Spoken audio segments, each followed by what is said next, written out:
बस्ती जनपद के कप्तानगंज विधानसभा में आने वाले ग्राम पंचायत अजगवा जंगल के नुनहा में आज समाजवादी पार्टी के पदाधिकारियों की पीडीए पर चर्चा को लेकर एक बैठक संपन्न हुई, जिसमें क्षेत्रीय सपा विधायक कविन चौधरी ने पार्टी के पदाधिकारियों को संबोधित करते हुए कहा कि इस सरकार पर यह कहावत सटीक बैठता है कि ऐसा कोई सगा नहीं जिसको इसने ठगा नहीं।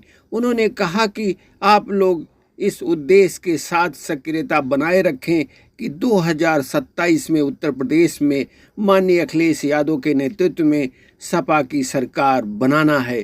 श्री चौधरी ने कहा कि सपा सरकार ने जिस अनुपात में गन्ना मूल्य बढ़ाया था, अगर आज यूपी में सपा की सरकार होती तो गन्ना मूल्य 500 रुपया कुंतल होता। इस मौके पर हरराम यादव ने कहा कि इस क्षेत्र के लोग माननीय सांसद जी के साथ थे, आज हैं और कल भी रहेंगे। उन्होंने विधायक श्री चौधरी को क्षेत्रीय समस्याओं से अवगत कराया।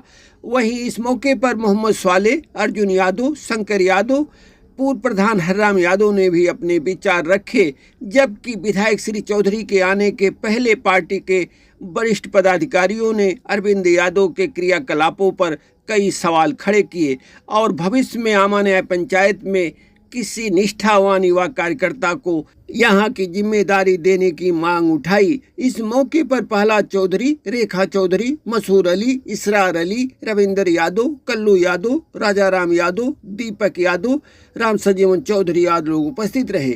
देखिए एसआर सागर की ये रिपोर्ट। बहुत बहुत धन्यवाद। इस पीडीए चर्चा की कार्यक्रम का संचालन कर रहे हैं और लगातार हम लोग के साथ संघर्ष करने का काम करते हैं आदरणीय वीरेंद्र यादव जी। अभी हमसे पहले जिन्होंने तमाम आदरणीय अखिलेश यादव जी के उपलब्धियों के बारे में, उनके संघर्षों के बारे में और लगातार हम लोग के भी साथ हम लोग को मजबूती प्रदान करने का काम करते हैं बस्ती के जिले के महासचिव बड़े भाई मोहम्मद स्वाले जी हम लोग के बीच में उपस्थित हैं। पूर्व प्रधान आदरणीय हरिराम यादव जी अभी हमारे भाई हैं।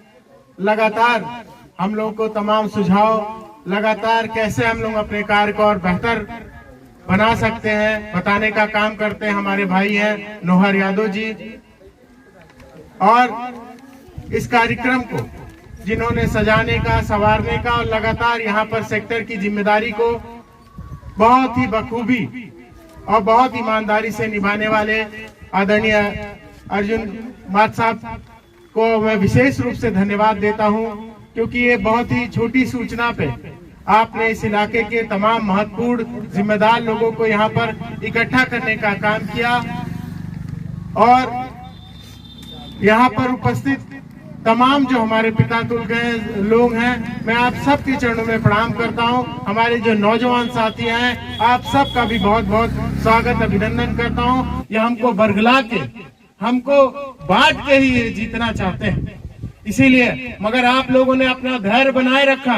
आप लोग पूरी ताकत से, पूरी ईमानदारी से सब लोग अपने चौकी चौराहे बूथ पे लगे रह गए और 1 लाख वोटों से यहाँ से आपने अपना लोकसभा का प्रत्याशी को, आदरणीय मंत्री जी को जिताने का काम किया। और निराश होने की जरूरत नहीं है। हो सकता है कि हमारी सरकार ना बन पाई है, चाहे केंद्र में रही चाहे प्रदेश में, कहीं कमी रह गई, हमारी सरकार नहीं बन पाई, मगर इनका जो बहुत बड़ा मंसूबा था, मंसूबा क्या था कि ये अपने भाषणों में क्या कहते थे कि अब की बार 400 पार। ये 400 पार की बात क्यों करते थे? ये क्योंकि ये जो भारत का संविधान है, इसको अगर कोई छेड़छाड़ करनी है तो 2/3 बहुमत चाहिए होती। तो ये इसलिए नारा दे रहे थे 400 पार का, मगर आधी लड़ाई तो हम लोगों ने निश्चित रूप से जीतने का काम किया। सही है कि जब इनके हम इस मंसूबे को पूरा नहीं होने दिए तो ये हमारे संविधान के साथ अब उस तरीके से छेड़छाड़ नहीं कर पा रहे, तो उन्होंने उसका दूसरा रास्ता चुन लिया कि अब जब हमारे लोगों को नौकरी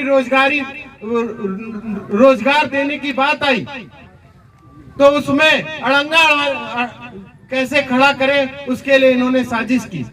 अब ये धीरे धीरे जो तमाम सरकारी कंपनियां हैं उसको प्राइवेट हाथों में बेच रहे हैं। अब प्राइवेट हाथों में चली जाएगी तो आप लोग जानते हो वहां पे आरक्षण लागू नहीं होगा। जो हमारे आपका गरीब घर के परिवार का बेटा बेटी भी रोजी रोजगार पा जाता था, सरकारी नौकरी पा जाता था, उसको सरकारी नौकरी से वंचित करने का इन्होंने नया तरीका अपनाया है। आज प्राइवेट सेक्टरों में तो बेच रहे हैं और जहाँ पे सरकारी है भी वहां पर भी संविदा पे और ठेके में ठेका देकर नौकरी कराई जा रही है और उससे हमारे तमाम जो नौजवान हैं उनका मनोबल टूट रहा है। और ये सिर्फ यही नहीं रुक रहे हैं, अभी आप लोग बात कर रहे थे तमाम विकास के बारे में, तो मैं आपसे सार्वजनिक रूप से कहना चाहता हूं कि आप लोगों ने आशीर्वाद दिया, आप लोगों ने ताकत दी है, आप लोगों के ताकत से आशीर्वाद से आज उत्तर प्रदेश के सदन में भी जाने का मौका मिला, तो कहीं मैं भी चुप नहीं बैठा हूं। जहां पर भी जरूरत होती है, चाहे सदन के माध्यम से, चाहे यहाँ पे जिले के अधिकारियों के माध्यम से, आपकी जो भी हमारे पास कोई भी, चाहे सड़क की बात हो, चाहे तमाम ट्रांसफार्मर की बात थी, चाहे जो भी हमसे हो सकता है, आप जो भी हमारे पास पहुंचते हो उसकी हम कोशिश करते हैं। मगर इन्होंने एक नया तरीका इजाद करते रहते हैं। ये चाहते हैं कि कहीं ना कहीं ये किसी भी तरीके से MP MLA बन गए, मगर जब इनकी बात नहीं सुनी जाएगी, हम ऐसे अधिकारी भेज देंगे कि जो इनकी बात नहीं सुनेंगे, हमारे जब ये अपनी काम नहीं करा पाएंगे तो कहीं ना कहीं इनके लोग निराश होंगे और इनके लोगों का मनोबल टूटेगा। तो इसीलिए आपसे कहने आया हूं कि हमें निराश होने की और मनोबल तोड़ने की जरूरत नहीं है। आज जिस तरीके की हालात हैं आप देख रहे हैं, यहाँ मिल्कीपुर में उपचुनाव हो रहा है और वो उपचुनाव में पूरी सरकार अपनी ताकत लगा दी है। एक तरफ समाजवादी लोग हैं, वो लोग हैं जो संविधान को बचाना चाहते हैं और एक तरफ वो लोग खड़े हैं जो संविधान को खत्म करने की बात कर रहे हैं। आज तमाम लोगों के वोटर लिस्ट से नाम काट लिए जा रहे हैं। जो बाबा साहब भीमराव अम्बेडकर जी ने हमें आपको जो सबसे बड़ा अधिकार दिया है इस लोकतंत्र में, वोट देने का अधिकार, आज उस अधिकार से भी तमाम लोगों को, जब हम लोग मिल्कीपुर गए हैं प्रचार में, आज तमाम लोगों के ये लड़ के नहीं जीत सकते, ये साजिश करके जीतना चाहते हैं। इसीलिए आप लोगों को लगातार हम लोग आगाह करने, समझाने, बताने आए हैं। अभी आदरणीय मोहम्मद स्वाले जी बता रहे थे कि किस तरीके से आदरणीय अखिलेश यादव जी की जब सरकार थी तो उन्होंने हर साल 20 रुपए गन्ने का दाम बढ़ाने का काम किया था, यानी 5 साल में 100 रुपए बढ़ाने का काम किया था। मगर ये भारतीय जनता पार्टी की जो सरकार, डबल इंजन की सरकार है, इन्होंने एक बार जब 22 में चुनाव था तब इनको गन्ना किसानों की याद आई थी, दोबारा जब 24 में चुनाव आया, जब चुनाव आता है तो इनको किसानों की याद आती है, नौजवानों की याद आती है। इनके साथ मैं लगातार कहते आया हूं कि इनके साथ एक कहावत बहुत अच्छी बैठती है कि ऐसा कोई सगा नहीं जिसको इन्होंने ठगा नहीं। ये सपना दिखा के, बड़े बड़े सपने दिखा के हमारे आपका वोट ठगने का काम करते हैं। वो दिन दूर नहीं जब इस उत्तर प्रदेश में आदरणीय अखिलेश यादव जी के नेतृत्व में उत्तर प्रदेश की सरकार बनने का काम होगा और तब जाके हमारे किसानों की, हमारे नौजवानों की, हमारे सर समाज के लोगों के लिए खुशहाली लाने का काम आदरणीय अखिलेश यादव जी करेंगे।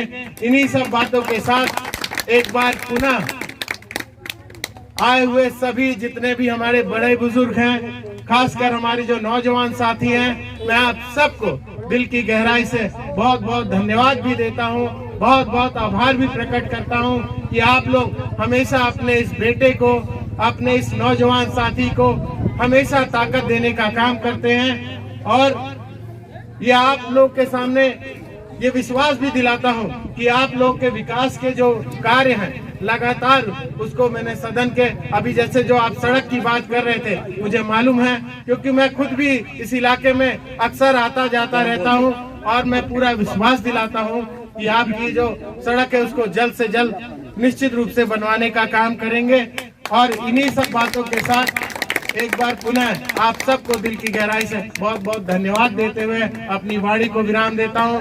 जय हिंद, जय समाजवाद, आदरणीय अखिलेश यादव जिंदाबाद, आप सब लोग जिंदाबाद।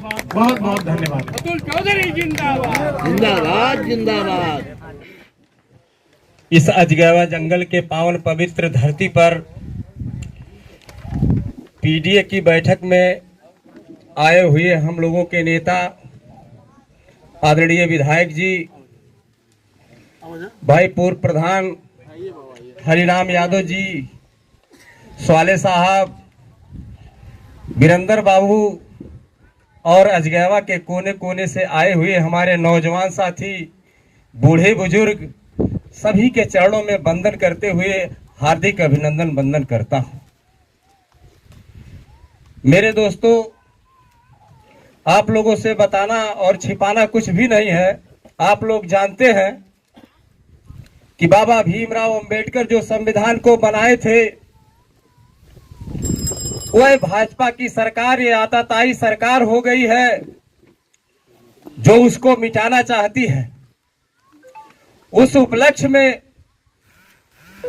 आदरणीय अध्यक्ष जी पीडीए की बैठक गांव-गांव में बना करके सबको बताना चाहते हैं। खास तौर से जो लोग यहाँ जिम्मेदार साथी हमारे बैठे हैं, यह पीडीए की सरजमी है, ये समाजवादियों का सरजमी है। अजगैवा जंगल जब भी समाजवादी से कोई भी आया, और खास तौर से माननीय विधायक जी, माननीय सांसद जी का यह हमेशा फील्ड रहा और हमेशा यहां से इनको विजयी घोषित किया गया। मेरे दोस्तों, लेकिन आप लोगों से बताने की जरूरत है, छिपाने की जरूरत नहीं है। वीरेंद्र भाई यहाँ के समर्पित कार्यकर्ता हैं।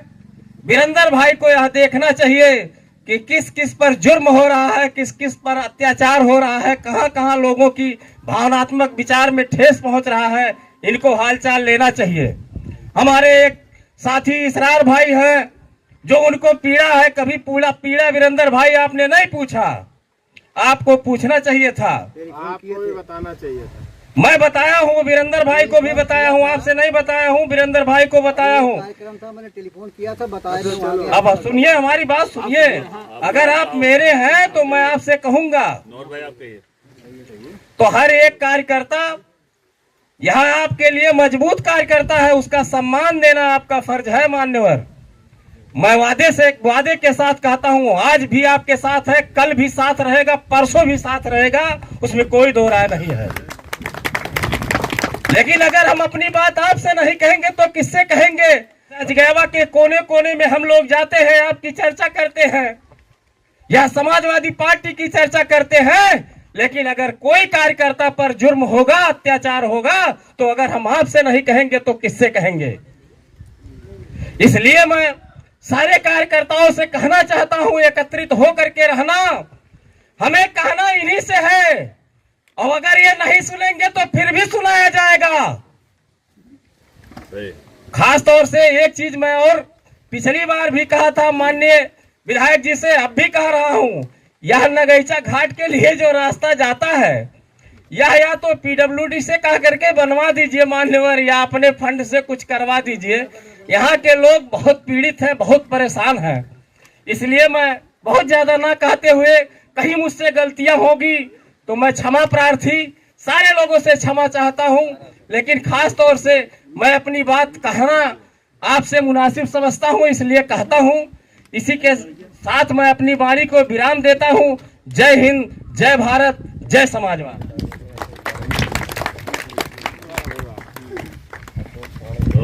सभी बूथों से आए हुए सभी बूथ अध्यक्ष और पीडीए की आज की अध्यक्षता आदरणीय विधायक जी मोहम्मद स्वाले जी, यहाँ पर उपस्थित हरिराम यादव जी पूर्व प्रधान, और अरविंद यादव जी, राम भवन यादव कल्लू भाई, रविंद्र यादव बीडीसी बैदोलिया, जगदीश यादव, प्रहलाद चौधरी, रामशंकर यादव, और यहाँ पर आए हुए सभी का हम हार्दिक स्वागत अभिनंदन वंदन करते हैं। जैसा कि पीडीए पिछड़ा दलित अल्पसंख्यक संविधान निर्माता डॉक्टर भीमराव अंबेडकर जी ने जो परिकल्पना की थी कि जितनी हमारी समाज में संख्या है हमको उतना कम से कम राजनैतिक अधिकार मिलना चाहिए, और आज हमारी संख्या 85% है। अगर हम चाहे वो विधानसभाओं में देख लें या नौकरियों में देख लें, अपने आप को हम हाशिए पर पाते हैं। हम कभी कभी हमारे साथी चर्चा करते हैं और कहते हैं कि हमसे क्या लेना देना, लेकिन जब तक आपके पास राजनैतिक अधिकार नहीं होगा तब तक आप अपना संपूर्ण विकास और उन्नति नहीं कर सकते। इसलिए हमको अपने सारे कार्यों को करते हुए हमें राजनैतिक अधिकार के लिए जागृत होना होगा, एकजुट होना होगा, और जब तक अपने बीच का अपना कोई हमारा शासक नहीं होगा तब तक हमारा भला हो नहीं सकता है।